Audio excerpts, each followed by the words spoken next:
Hello and welcome from the KU Media Crossroads. This is the weekly edition of the Friday Focus, where every Friday the University Daily Kansan football beat writers will be here previewing the weekend football game. I'm your host, Blair Shade, alongside UDK football beat writers Dan Harmsen and Stella Lang. This Saturday, the Jayhawks take on the Texas Longhorns as Kansas opens up the Big 12 conference play. But first, let's take a look at back last weekend when Kansas played Central Michigan.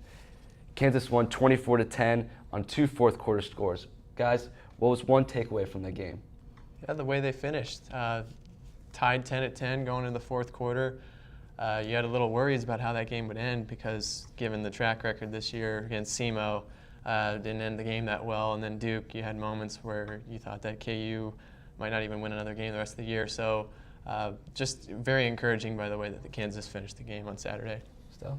And I think the offense was encouraging because of the way that they played in the Duke game. I think they were able to move the ball. They gave Cozart the short passes to get his confidence up, and I think overall the offense showed some encouraging signs. And guys, what was one MVP from Saturday?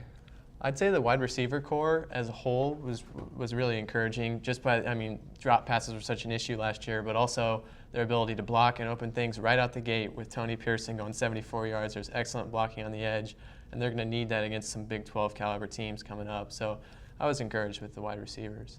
I was also encouraged by the wide receivers, especially Justin McKay with his big fourth quarter touchdown catch. And I think, he had such an up and down season last year. He's kind of faded in the background. And I think he could, turn into a big option for Montel Cozart.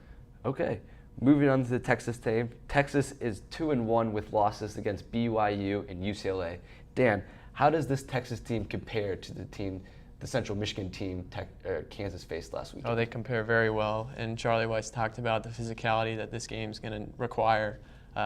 Texas just, they're going to be bashing heads all game long. I'd almost compare them to KU. I think they're really built the same way structurally.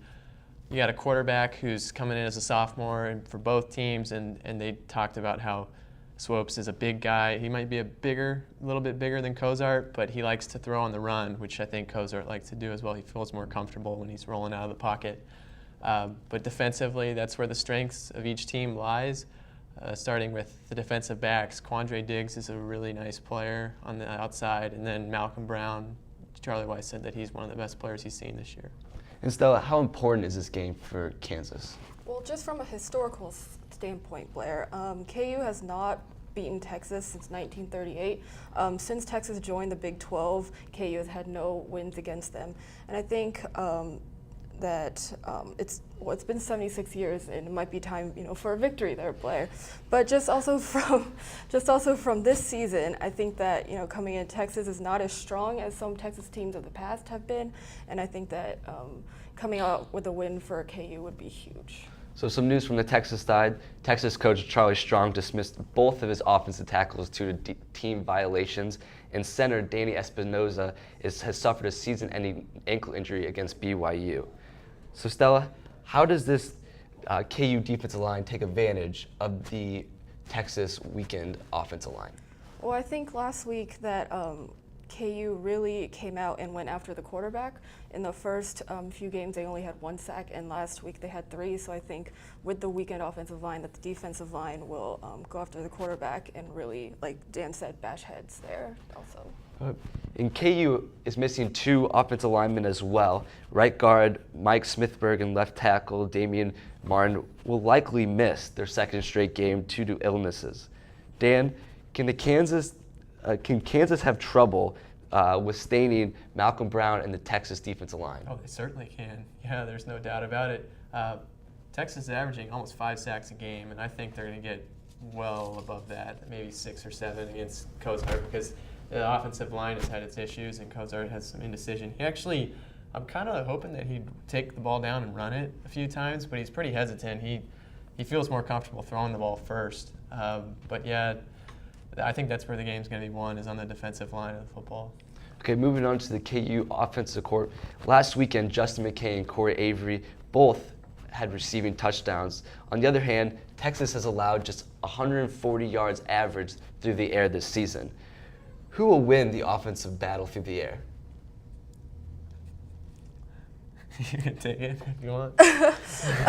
Well, I think that, you know, the Texas defense is so strong against the pass that they, you know, they take away the short passes, and that's what Kozart has been throwing lately. So I think that there's a issue there too, and also that they, because of that, the Texas defense can also focus on the running attack. So, you know, I think that the Texas defense might win out there.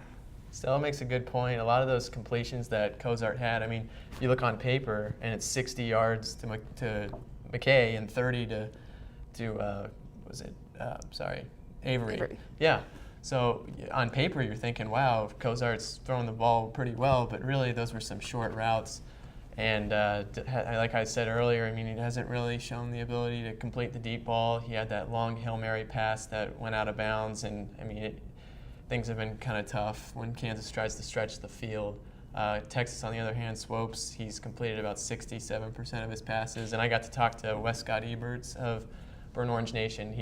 I mean, they're really impressed because in high school, Swopes had some issues completing passes, but it's definitely figured it out of late. And who is one offensive weapon on KU that some fans should watch out for this weekend? Well, I think that they need to get back to the running game. So I think they'll focus on Corey Avery and DeAndre Mann. You know, go back last week, they combined for, I think, 80-ish rushing yards, I think. And Pearson had obviously the most rushing yards. So I think that they should focus on the running backs. Texas is going to be bringing the heat all week. I mean, they have been all year, and they will this Saturday. So a lot of times with a quarterback, when you see the rush coming from all angles, you want to look to your check down receiver, and I think that's going to be Jameis Mundine. As Blair wrote about on, was it Tuesday, Jameis came up really big for the Jayhawks, and he's going to need to do that again because Kozart's going to have to make some quick decisions. Okay, awesome. To close our show, like every week, we like to make our weekend predictions. Guys, who do you got? I have Texas winning this 27-17. I think that the Texas offense will come out. I think Swopes has, you know, had a couple weeks under his belt. I think he has his completion rate up, and I think that the defense will just be too much for KU. I think these teams are like birds of the same feather. I mean, they're very similarly built, but I think Texas might be a little better. I think the game's going to be one on the defensive side of the football. I don't think Kansas can get too many drives established because Texas is going to be having a parade in their backfield all game long. And I think Kansas is actually going to win this game 24-17. And I think that because Charlie Weiss said previously this week that if the KU defense can hold the Texas offense to under 30 points, that Kansas's game is to lose. And that's it for Dan, Stella, and myself from KU Media Crossroads. And make sure to check Kansan.com for more football coverage this weekend. And check next week for our weekly breakdown. Have a safe weekend.